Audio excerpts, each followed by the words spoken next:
This is a Sea Otter 18 built by David Moss, just behind Blackpool. She's absolutely beautiful. She's a double ender, so she's Albert Strange style. She's Colombian pine on the inside, strip built, and she's covered on the outside with Kaya mahogany, which is fed to make her incredibly smooth on the outside.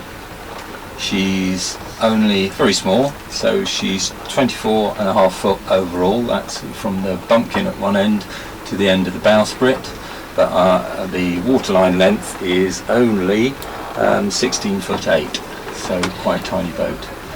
She carries a lot of weight. She's got a big chunk of lead on the bottom, which is about 600 kilos of lead, which means she's very, very stiff and sails much more like a much bigger boat. We also have a big steel plate which we can drop through that lead, and that gives us a little bit extra further down, but it also gives us this normal sideways stability. I mean, this lens makes the boat look massive, but it is pretty small, isn't it? It's cosy. I always say it's small but beautifully formed, but it is cosy, yes. Yeah, it really is. You have to discuss who's going to get up first and get dressed. So we have one bunk there, and the other one is over here somewhere, isn't it? This is a cot bunk, which is, I'm sat where it is. If I come and sit up next to Mary, I won't put it right up, but I can certainly show you. This will be interesting. This is part. This rolls out.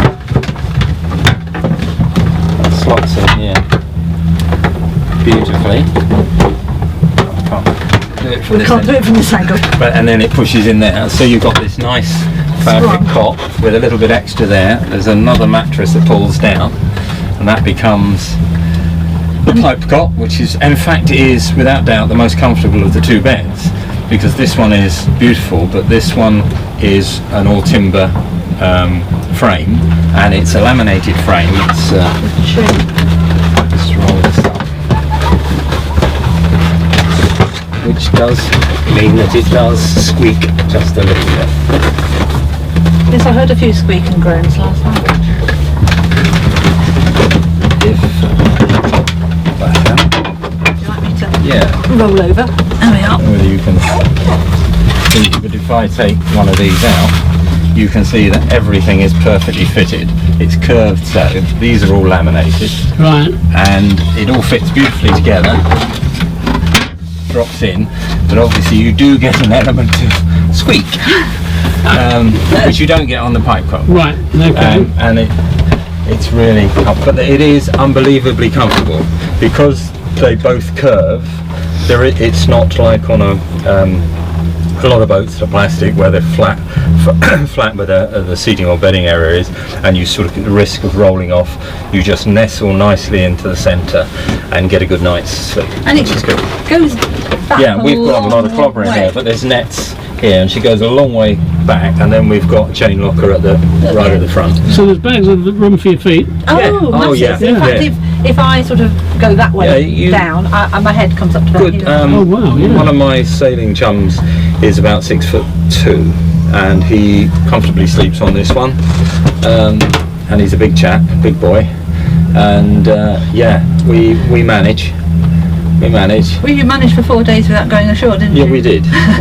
Yeah. So, oh my God! Yeah. I would. Don't ask. I'm not going to ask about any intimate details there. No, definitely not. I'm not keen. No.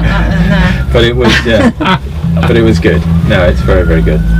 Everything's weighted. The centreboard's weighted beautifully, so that the drum runs smoothly. And this clips. And unlike the gentleman next door who's got a problem with the centreboard, everything's done so that you can just get to everything. Oh, there's the centreboard. Wow. That's the centreboard. So if there is a problem, he's thought of everything, hasn't he? He has. Yeah. Everything just drops in and fits perfectly. Excellent. So out of 10, how would you rate your sleep on this boat? I would say what?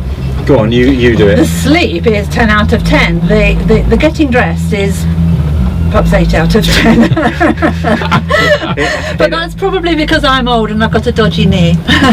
But it's nice when it's nice weather. It's a lot yes. easier. Yeah, It's a lot easier. Yeah. No, it's Fantastic. brilliant. Well, thank you for showing me how you sleep. It's a pleasure. It's a classic boat, and it's June 1996.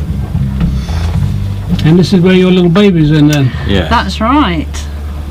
It says David Moss is a boat builder of conviction.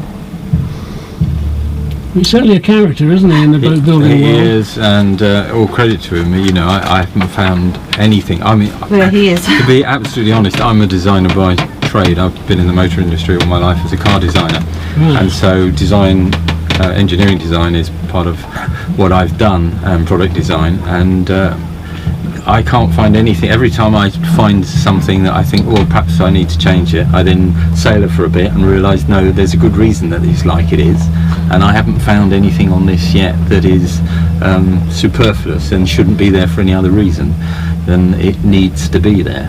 And everything is so beautifully designed, it sort of slots in. Nothing jams, nothing.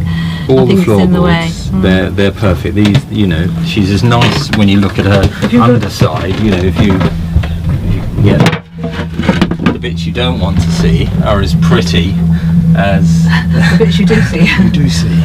Okay. And you know, everything. A little bit where the cot pulls out. Yeah, you know, even the bit of cot's got a nice little stainless steel piece on it, so that it doesn't break or scuff. Everything is sort of just right, and the cockpit sole, all the plywood in the cockpit sole has been edged, you know, with hardwood, so there's no raw plywood edges that have just been epoxied or anything. You know, everything is as you would expect it to be from a quality boat builder.